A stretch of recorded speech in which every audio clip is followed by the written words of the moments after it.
Hello, amazing people, and welcome to a special New Year's Eve edition of the Ryan Files. Thank you so much for tuning in. If you'd like, take a second and subscribe to this channel. We appreciate it so much. Thank you. Now, I'm always doing research, and admittedly, many times it is disconnected. I'll read one thing that will send me down some path, and then that'll send me down another path, and so on and so forth. Something that always comes up again and again is a secret deep underground military base near Dulce, New Mexico. There are so many folks out there who have researched this and have amazing information about the topic. And while I always try to reach out to these people, sometimes I just can't make the connection to get them on the show. Now, this week's guest is one of those people. His name has come up several times in research, not only about the potential of all the amazing UFO lore in New Mexico, but specifically about Dulce, New Mexico. So I reached out to Norio Hayakawa and was pleasantly surprised when he immediately responded and agreed to come on the next day. Norio is a sweet human being, and I love his passion. It's never wavered about a subject that can seem unobtainable like UFO research. He's awesome. So let's dive in, friends, to on-scene evidence with the one and only Norio Hayakawa.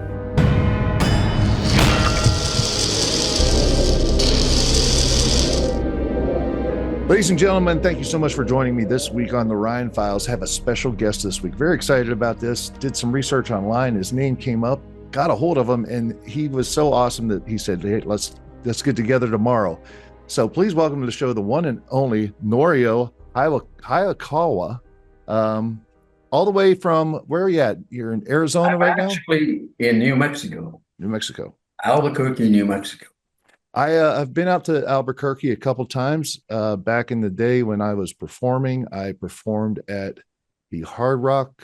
Oh no, I forget what casino it was, but I performed at one of the casinos out in Albuquerque. So love it out there. Beautiful country. No question about it. And I've been here since 1965. Excellent. Wow.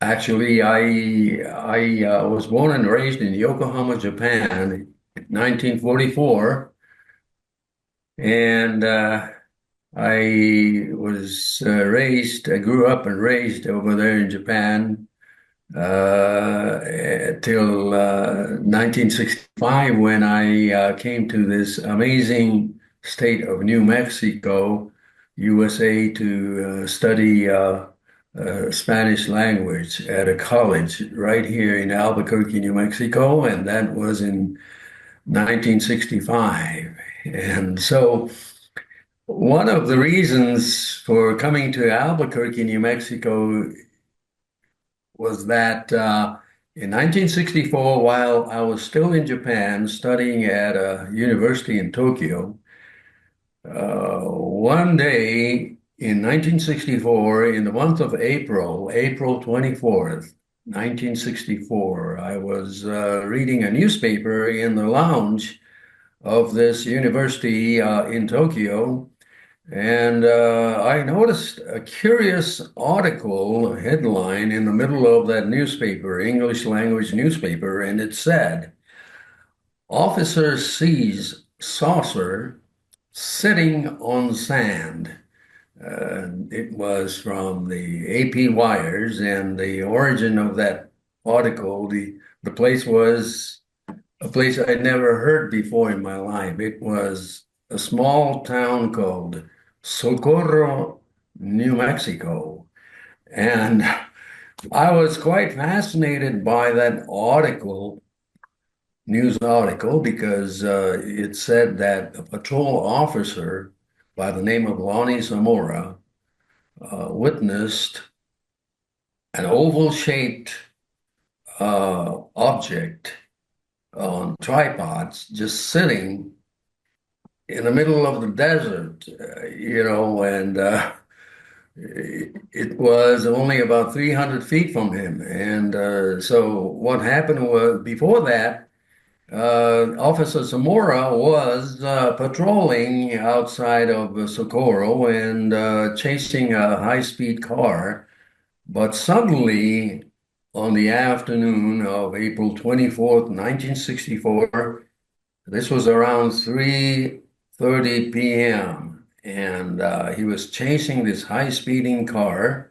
But then in the desert, towards the desert, he heard a loud explosion or what, looked like an explosion. So he quit chasing this high-speeding car and he went into the desert. And Lord behold, there was this metallic looking oval shaped object, the size of maybe a car or twice the size of a car, possibly.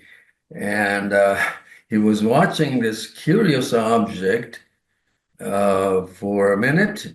And then, a few seconds later, uh, he witnessed two small entities dressed in what he thought was some kind of white coverall, just touching that object from outside. And well, a few seconds later, these two entities realized that they were being observed about 300 feet away by this patrol officer. And so this is the famous Socorro, New Mexico UFO incident of 1964. And this incident has always been considered one of the most amazing, most credible incident reported. And a couple of days later, there were hundreds of investigators from Washington, D.C., who came to Socorro to interview Lonnie Zamora, Officer Lonnie Zamora, and investigate that area because there were burnt, areas of the weeds and so on, and then they witnessed that there were three holes, small holes that looked like the tripod, that something must have, landed there. And so this became the famous Lonnie Zamora incident. And this is exactly what brought me, and by coincidence too, even though I don't believe there's such a thing as coincidence in our lives, it was coincidentally in 1965 that I received a partial scholarship in New Mexico from a college in Albuquerque. And so this is the reason why in 1965 I came directly from Japan to this amazing state of New Mexico where I presently reside. So this is where I am right now in this amazing state called New Mexico, which is known as the land of enchantment. And indeed, it is a land of enchantment, literally, in more ways than one. And this is the reason why I began to continue my study about UFOs, because I was quite interested in UFOs because when I was growing up, in Japan, in the 1950s, when I was just a grade school kid, uh, I was living in Japan, and my family consisted of my father, mother, and my sister and myself. And, when I was growing up, my father used to tell me at the dinner table how in the summer of 1947, while he was fishing, night fishing in the Bay of Yokohama, Japan, one summer evening, and he said it was in 1947, around 2 or 3 in the morning, he suddenly saw a brilliant greenish ball of fire intelligently maneuvering over the Bay of Yokohama Hmm. for about a minute. And he was so surprised. And so he used to tell us at the dinner table while I was just a kid, quite often about his sighting. And my mother was somehow skeptical. But anyway, I believed him. And so that began my interest in this amazing subject of the UFO phenomena. And in 1961, when I was a high school student in Japan, I became really interested in seriously getting into the subject of UFOs, what this phenomena is all about. All I can say is that there are some strange things going on in this land of enchantment, even right now. And so, you know, my favorite topic is Dulce, New Mexico. Is Yes. there an underground base there? And so in 1990, I took a Japanese TV crew to the Dulce area to find out what's going on. So a crew of 8 with the Nippon Television Network from Japan and I visited Dulce in uh, March of 1990 and interviewed lots of folks on the streets of Dulce, which is a Native American reservation. Right, right. And while I was interviewing, when we were interviewing the people on the street of Dulce, we interviewed about 20 people, local folks. We were just interviewing them on the street, and we were asking if it is true that there is some kind of a base here, near here. And so we were interviewing, but suddenly we saw a flashing light of a patrol car coming towards us. And out steps from the car, a patrol car, this uh, security chief or police chief of those in New Mexico.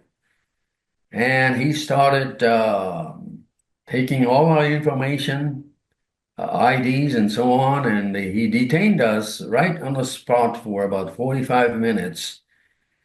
And we were surprised by this curious incident. And finally, before he released us, I asked him if we were doing something illegal by asking the people whether there is something here.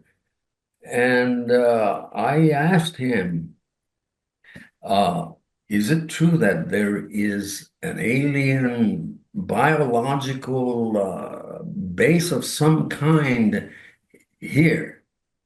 And at that instant, his countenance suddenly changed and he gave us an answer. Sternly, he said, I don't want to talk about it. I don't want to talk about it. And that was the end of that conversation.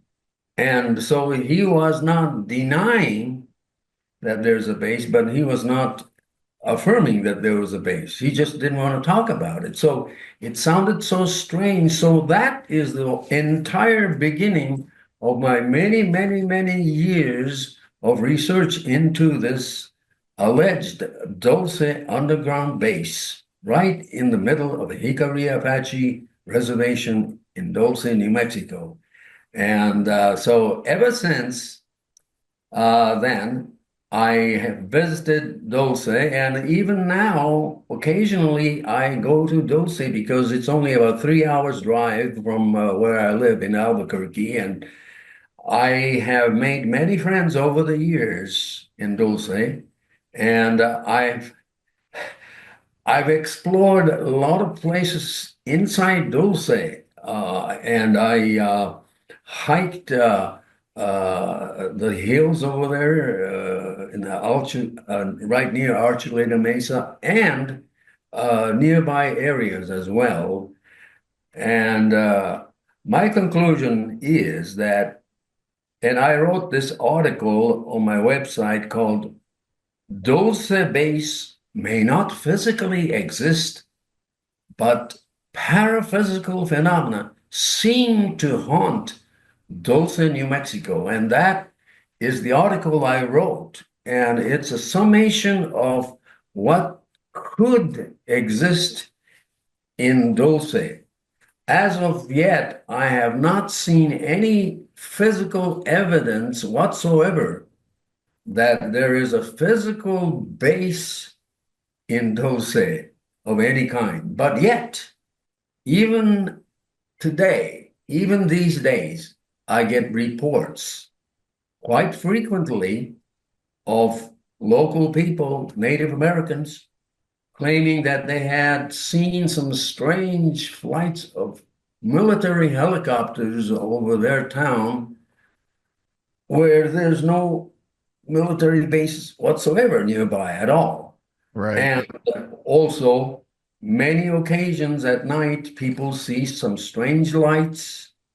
And also, a lot of people who live in Dulce, New Mexico, claim that they have not only seen these strange objects, but they had witnessed what appeared to be described as some kind of a Bigfoot type creature wandering right near the Navajo River in Dulce. Right. And so this kind of thing is still going on in this mysterious location called Dulce, New Mexico. And isn't it true that in Dulce, it's one of the places that has some of the highest number of UAP, UFO, whatever sightings per year? I mean, you get into so much with the research that's done by Linda Moon Howe and some others that while this could be an underground base or whatnot, and there's certainly no evidence of it in the record and whatnot, but there's something mysterious going on between all the UAP, UFO sightings, the government aircraft that you see traveling around with no base around, allegedly, and then also just the creatures that are seen. From the Bigfoot kind of creatures, there's also reports of other anomalous creatures, from everything from reptilian beings to you name it. There's so many different weird accounts, and it all comes around this one place in New Mexico. So how does that all tie together? And while I appreciate your honesty in saying like you haven't seen a physical base, what exactly do you mean by there is something there that might not be actual physical, but there's something there? How do you parse that all out? Well, this is a very important question because I have been researching the subject of UFO phenomena since 1961 when I was a high school student, as I said to you. But my conclusion is that, yes, this phenomenon itself seems to be a real phenomenon, but yet we have even now no concrete, tangible, physical evidence that we have ever been visited by physical extraterrestrial biological entities in any kind of a physical extraterrestrial spacecraft of any kind. No evidence, but yet the phenomenon seems to exist. And as far as Dulce is concerned, we have to really understand the history of the Dulce area because until around 1907, there was no Dulce, town of Dulce didn't exist. Only a small community called Agua Dulce existed in before 1907. Even before New Mexico became a state, okay? But anyway, in 1912, New Mexico became a state. But just before New Mexico became a state, the the federal authorities decided to create an Indian reservation over there, and they called it the Hickory Apache Indian Reservation. And, that's the beginning of the Dulce. And basically, until then, only the descendants of the Hispano people, who are the descendants of the conquerors from Spain that came to New Mexico in the early 1500s, or late 1500s and early 1600s. Okay. Uh, one of the son of one of the descendants created a community over there. They called it Agua Dulce, which means sweet water. And so they were very good in raising animals like cows and so on. And so the Gomez family basically created the town of Agua Dulce.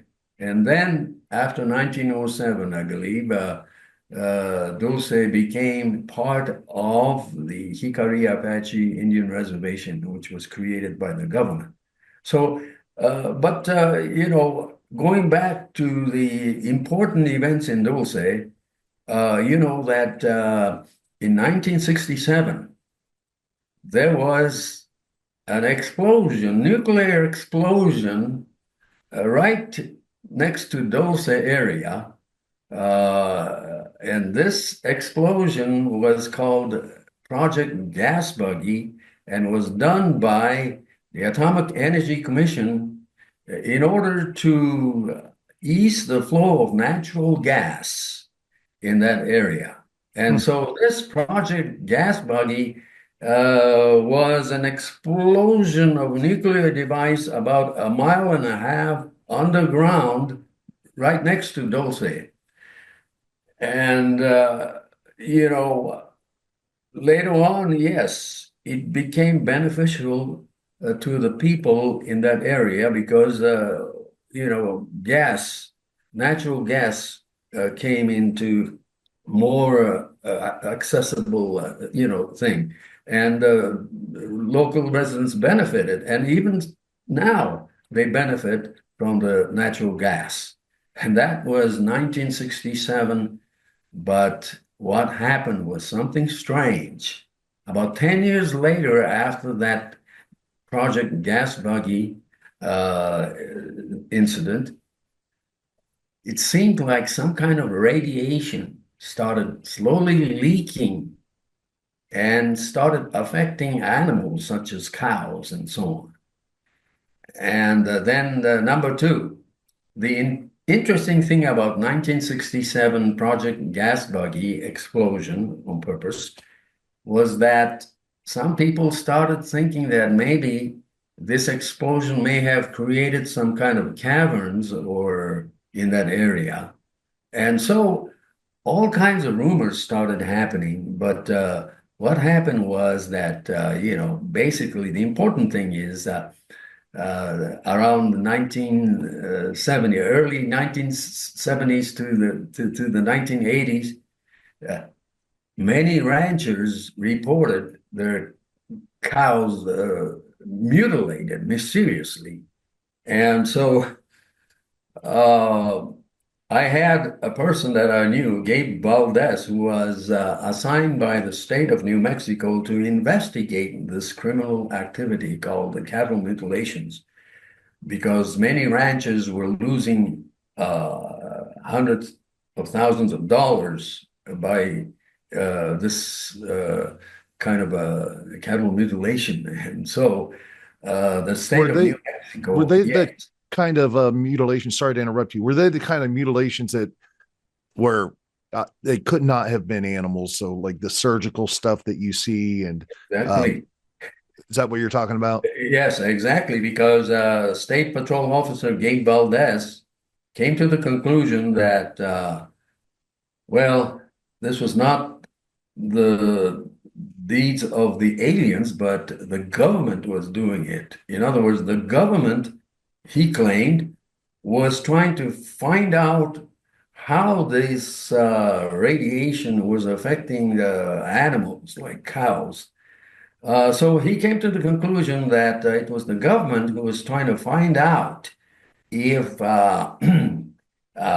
you know, radiation was having an effect. And I also came to that conclusion, but his conclusion was also that the government had to create a cover story or to stage some fake alien type incidents to convince the people that it was the aliens who were doing the cattle mutilation. But, it's difficult to say that this is all true, but one fact is that the Dulce has a high rate of cancer, even today, you know.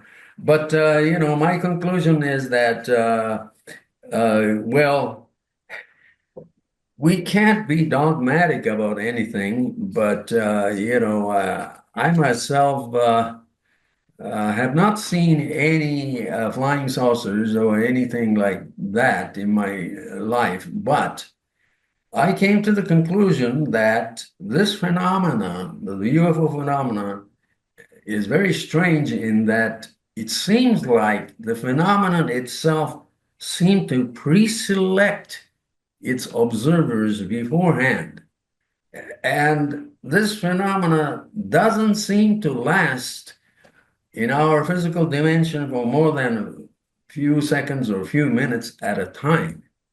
And this is one of the strange things about this UFO phenomenon, that even the Pentagon and the military are perplexed by it. And this is the reason why the Pentagon and the US military, even though they had a lot of pressure from the public to come out clean about all of these things, they are still not coming out with any statements, even though in the past 3 years they have had public hearings on UFOs, but yet nothing, even now, despite the what we see as UFO type drones and so on in New Jersey and elsewhere, we have not come out, or the government itself has not come out with any clear explanation, because I believe that they themselves are confused about this phenomenon, which has existed from time immemorial. But in modern day era, I believe this has uh, become more common since around 1947. And to me, this may have been, and the year 1947 may have been the beginning of a slow conditioning system to the public to be acquainted or to be sensitized with the so-called alien presence. Yeah. Why do you think 47 was the beginning of that?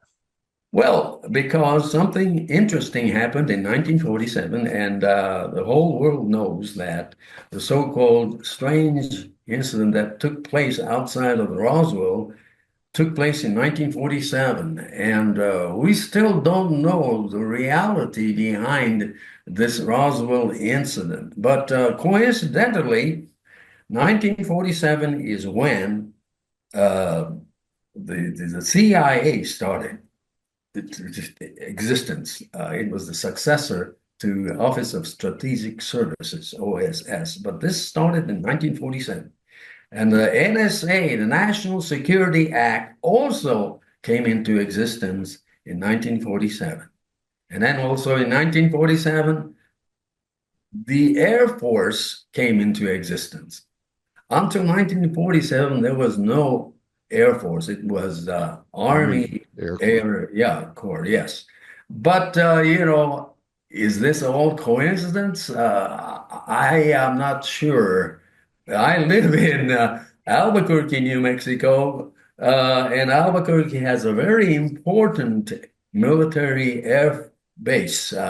It's called Kirtland Air Force Base. And I have known some people in the base who had indicated to me that There is a network of underground tunnels inside the Kirtland Air Force Base even today. And, you know, one fascinating thing is that in 1947, Kirtland Air Force Base uh, started digging this cavern.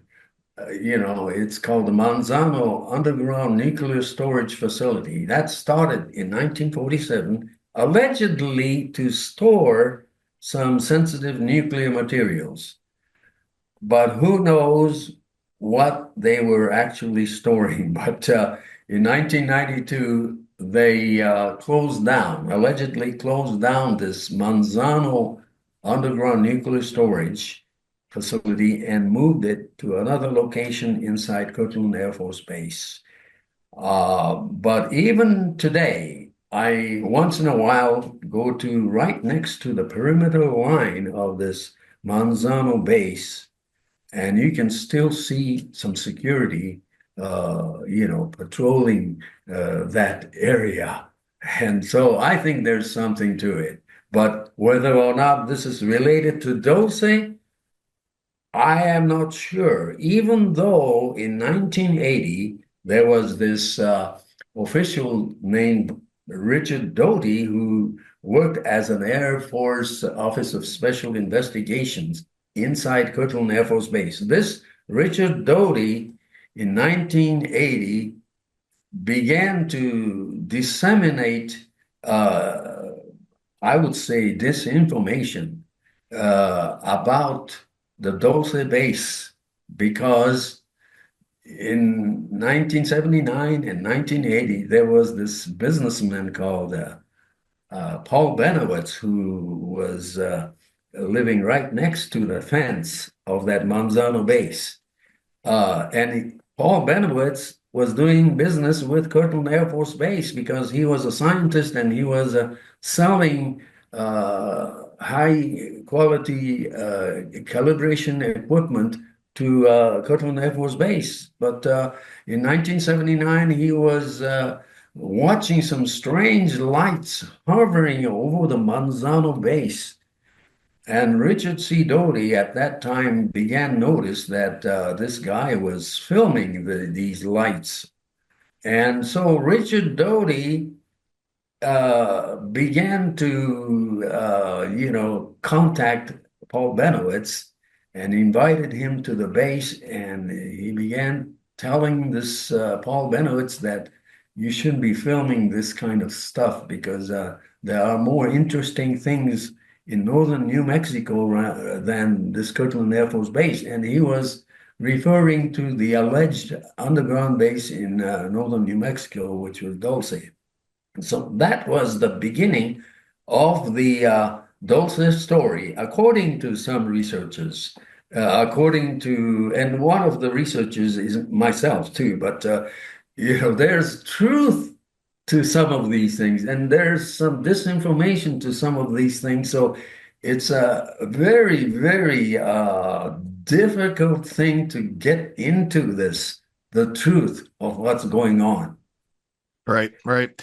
Yeah, I've heard story. Didn't Richard Doty didn't he say that he was like a part of a fire team and there was like an alien attack under this Dulce base and they were all shot. He only survived, something like that. No, you are talking about a totally different personality. And you're talking about a personality named Phil Schneider. That's right, Phil Schneider. Yes, who claimed in 1995 that he was part of the team that was involved in the construction of the Dulce base. Yeah. But I was involved in building another base inside of Dulce, New Mexico, which is Los Alamos Laboratory. It's a biological laboratory. On the southwest part of the Archuleta Mesa, we built an underground facility, a better part of 3 cubic miles hollowed out underground. But, there's no the definitive proof of what he was saying. Now, Phil Schneider in 1995 was going around the country giving lectures about how he was involved in the construction of the underground base. But it seemed like he got this notion from Bob Lazar. Hmm. Bob Lazar in 1989 claimed that there was a firefight inside one of the U.S. Bases. And he didn't really specify which base he was talking about, but Bob Lazar in 1989 said that he was told that there was an altercation between some strange entities and the U.S. Paramilitary groups, and there was an altercation somewhere, and he didn't say if it was under Area 51 or under Dulce, but he said it took place in 1979. And so this story came around, and Phil Schneider apparently heard about it, and Phil Schneider cleverly, made himself one of the personalities in this Dulce thing by projecting himself as part of the protagonist in this whole story. But there's no proof to any of this. Right. Yet we cannot discount anything about Dulce because Dulce exists, the town exists, and the folks even today claim that they are still seeing some things that they can't understand, even as we speak. Yeah.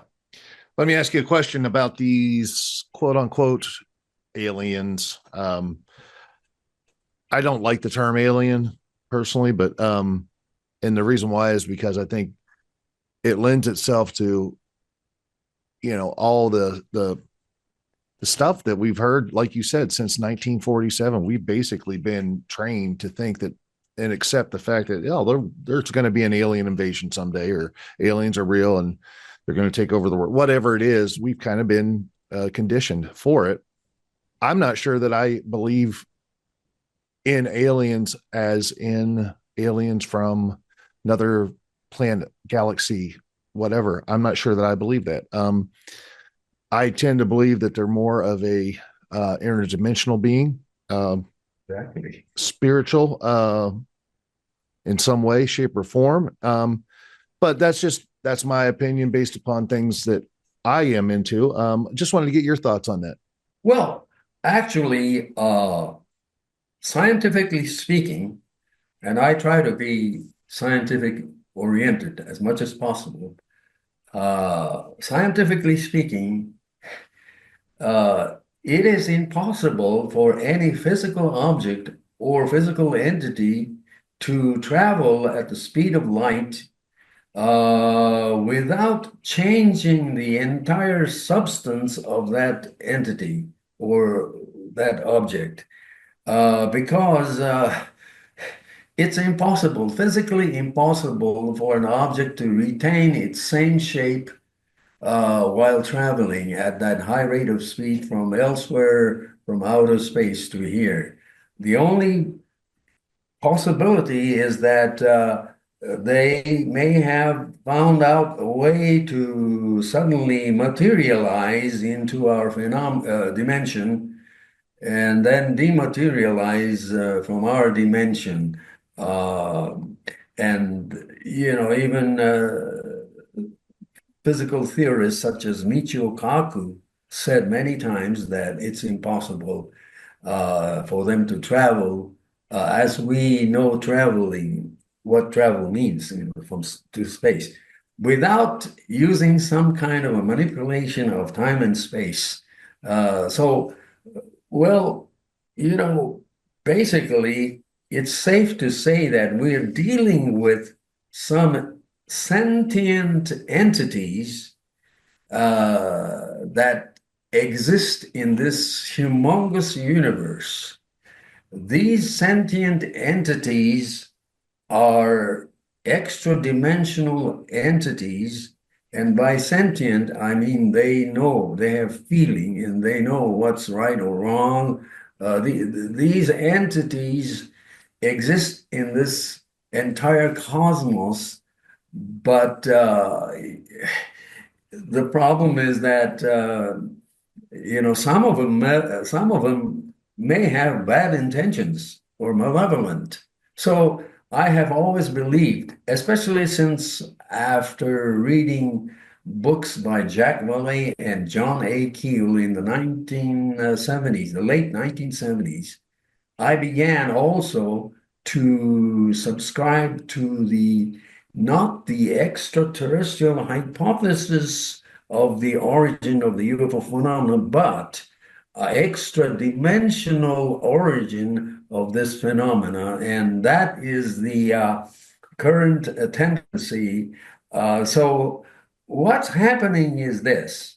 You see a lot of drones right now in New Jersey and other places, and people are getting hyped up, and you go to the internet and you see so many headlines and articles, and it's all about fear. It's all about fear, and we have to be very careful, and we have to always take the scientific approach and decide everything by only by evidence. And so the evidence seems to be pointing that, yeah, this phenomena seem to exist, but we still don't know the real nature of this phenomenon. But so this is the reason why I'm interested, and I live in this amazing state of New Mexico because New Mexico is the location where the United States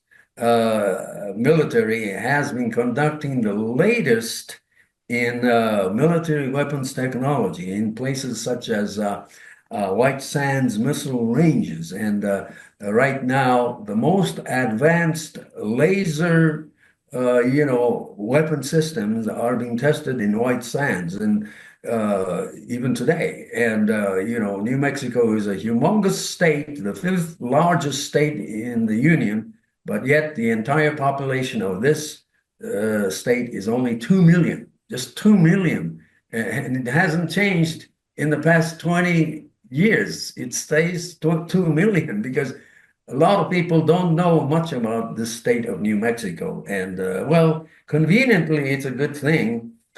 But New Mexico is an amazing location for the U.S. military to test a lot of things, not only including the weapon systems, but also psychological operations program. It's being conducted, and maybe some of the psychological operations program may have been conducted in places like Dulce, New Mexico, years ago, or even up to recently too. So we have to keep this in mind that, Ryan, that we're talking about something that it's so unbelievable, but yet it has to be addressed. Absolutely.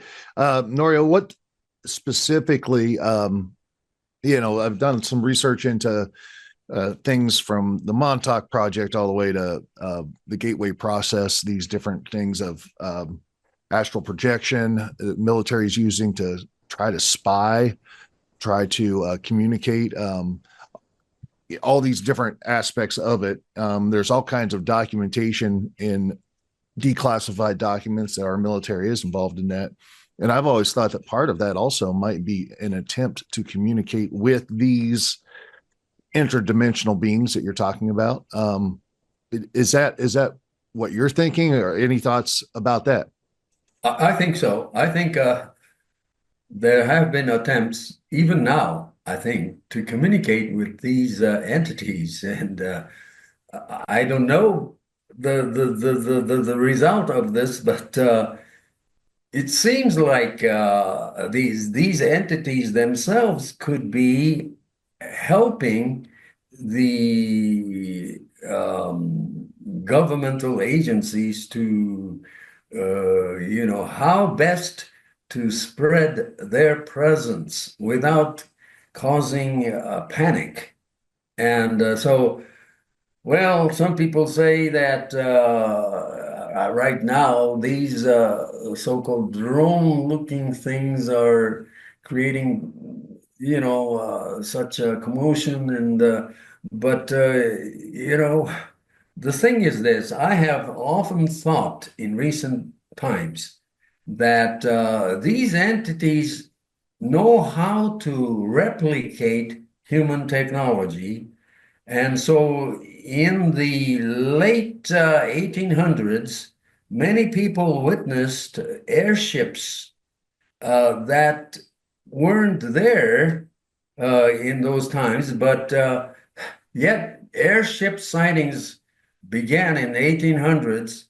And then one interesting thing is that in modern times, in the early 1980s, many people in Pennsylvania and the East Coast of America were witnessing flights of humongous black triangular craft. And I came to the conclusion that maybe these entities were trying to simulate or duplicate for example, things like F-117s and B-2 bombers, which were at that time in 1980s were in the developing stages, but yet these entities, for some reason or other, try to simulate these human technologies and started to, creating those human-looking technologies on purpose for some strange reason. So who knows? Some of these, what appears to be drones, could be the replication by these entities to create similar human-looking drones,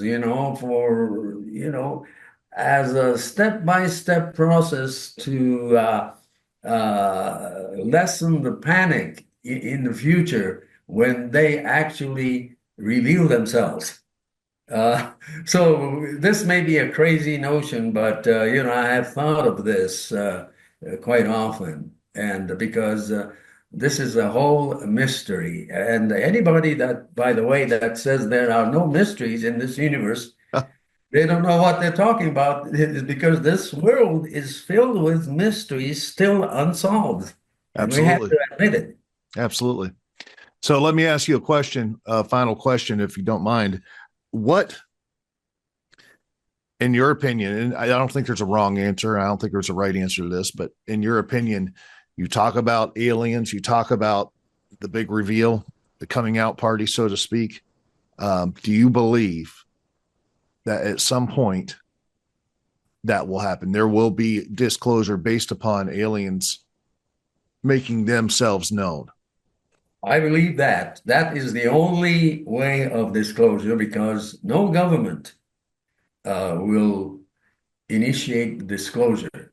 The so-called disclosure will only happen when the entities themselves decide to disclose their presence in a global scale. This sounds like science fiction, but we are slowly being conditioned to accepting such possibility. And the United States government will never disclose anything, only the entities, if they really exist. And I think there's possibility of their existence. Only the entities themselves will initiate the disclosure in the very near future. And we don't know what the very near future is. It could be 10 years from now, 30 years from now, or it could be next month. It could be 2025. Yeah. Who knows? Because I had heard some strange things about the year 2025, even from aerospace specialists who told that, and this was around 1993, who said that they cannot tell anything about this whole phenomena until 2025, which was a very strange thing to say for an aerospace person. But who knows what's going to happen the next week? Who knows what's going to happen in the next 30 days? Who knows? Because we just don't know. And this is the reason why this is so interesting, Ryan. And I appreciate your interest in this, and I appreciate your take on this. Without being dogmatic about anything. And this is why I also am into this. I don't want to make any dogmatic statements that this is it, but I just take, the possibilities and bring this out. Yeah, and it's very interesting that you say that because there are people on both sides of it that are very dogmatic that it doesn't exist, it's not real. I have a hard time understanding that. There's so much evidence out there. It's almost irrefutable in some ways, but also people are dogmatic that it is this particular thing. We don't know. We obviously don't know, but I think that in life in general, I think it's best to be prepared for, potential possibilities. I think that there's a real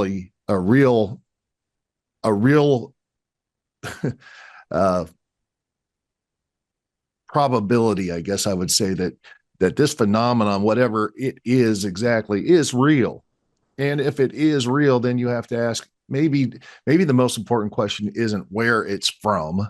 Maybe the most important question is, why is it here? And what is the relationship that will come about between it and humanity? And there's so many different ways of looking at this. There's, the scientific part of it, the technological part of it, the power part of it, resources part of it, and honestly, a spiritual side too, where this has all kinds of implications on your belief system, be it Christianity or if you're a Buddhist, whatever it is.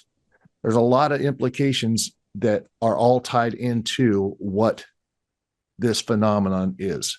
And so I love the fact that you've taken a large portion of your life and just dedicated it to try to understand it. Exactly, because I spent so many years of my life, and yet I am still, the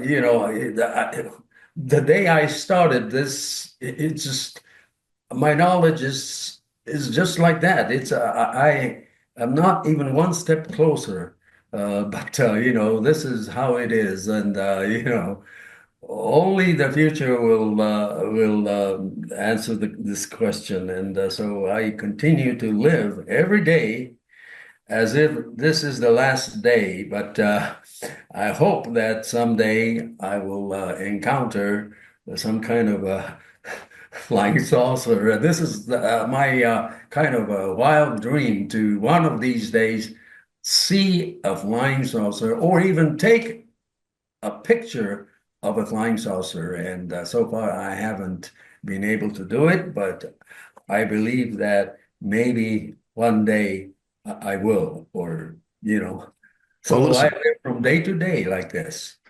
yeah, and the amount, especially in New Mexico. New Mexico is like one of the places in the world that has like the most sightings. So you're in the right place at least. But listen, if it does happen, you see it or you see it, get a picture or a video, get a hold of me, let me know. Definitely, I will, or you will be the first person to be contacted. Oh, you're very kind. Hey, I really appreciate you taking the time to come on. I know it was last minute, and I really appreciate you taking a leap of faith and stopping in and talking to us. I think anybody who's dedicated the amount of time in their life to this, I love your understanding. I love your open-mindedness, and I love the fact that you still are driven to understand it, even though you haven't had that aha moment yet. That's right. Well, thank you so much, Ryan, for having me on your very important program. You're awesome. I thank you. I'll let you know whenever we're going to put this out. But until then, God bless you, man. Thank you so much, ladies and gentlemen. Our new friend, Norio. Thank you. God bless you all. The New World Order, the alien agenda is one and the same. It's world takeover and the decimation of the population of this planet. The alien agenda is the complete takeover of this planet, the killing off of 5, 6 to 7/8 of the world's population by the year 2029.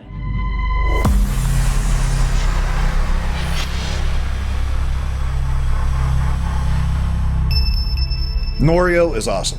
When we first started our online conversation, I asked him how to pronounce his name, and he said, it's Norio, just like Oreo with an N. And that's when I knew I liked this guy.